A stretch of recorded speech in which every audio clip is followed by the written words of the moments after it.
God the judge, God the king, the shepherd, the father. The pages of our Machzor are filled with these images of the Holy One, and here's where I am, and perhaps you are too. I'm in need of new images of God. Alongside these oft-repeated descriptors in the Machzor, new ways to picture the divine, a different door to walk through in this relationship. These images are always an incomplete picture, but we're attempting to articulate some aspect of God we're hoping to understand, an identity we're trying to position ourselves in relation to.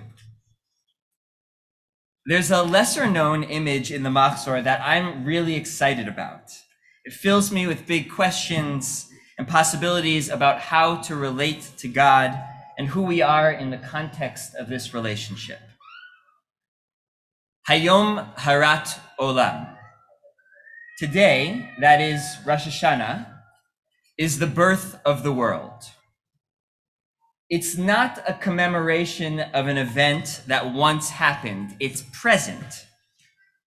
In 2 days, God is giving birth to the world.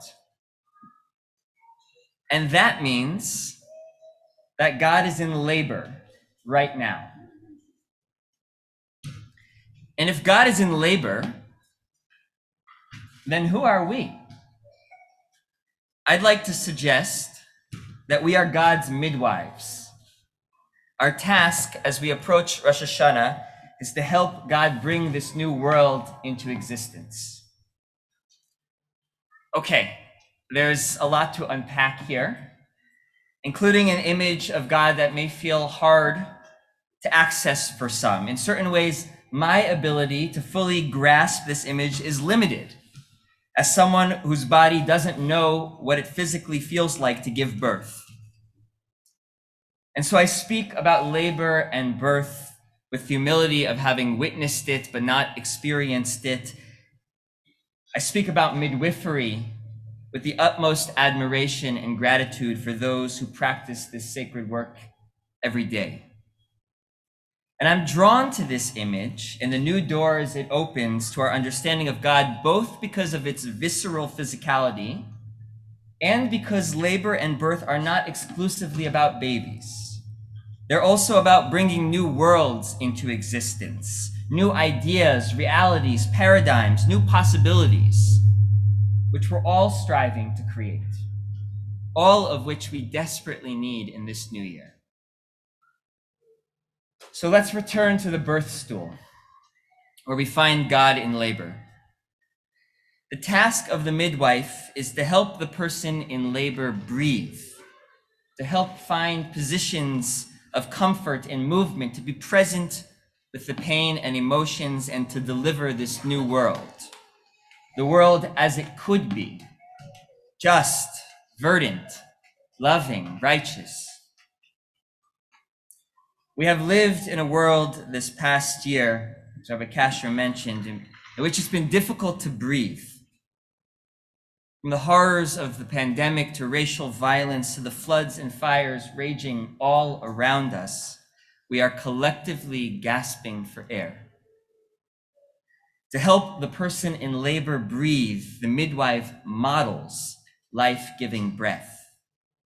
We do that through responsible behavior, by trusting medical and scientific experts, by remembering that the safety of others depends on our breath.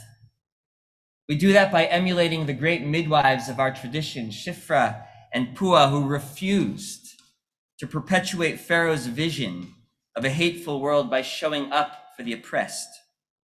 We do that by reminding ourselves and one another to breathe between contractions, to regain strength for the work that lies ahead.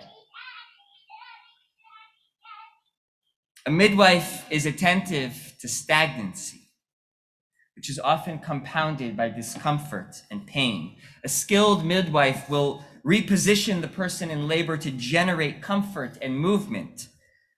Our world is stuck in so many painful ways. We speak past each other. We perpetuate systems that keep people trapped where they are. We forget that Mother Earth can only take so much. But we, the midwives, must work to shift these entrenched positions, to find new postures that bring our world closer to the Olam Chesed God is trying to build, that God is trying to birth. We need not do this work alone. There's an amazing discussion in the Talmud, which the brilliant Hannah Jensen pointed out to me, where the rabbis are discussing what a midwife may and may not do on Shabbat.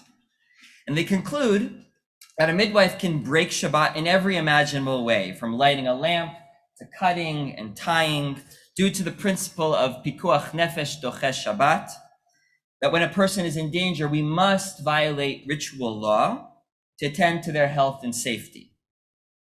This is relatively standard Talmudic reasoning, but then they say something remarkable. If the person in labor is blind, the midwife may still light a lamp, even though that light won't be seen by the laborer. Why? This would seem to be an unnecessary violation of Shabbat law. Miyatva data.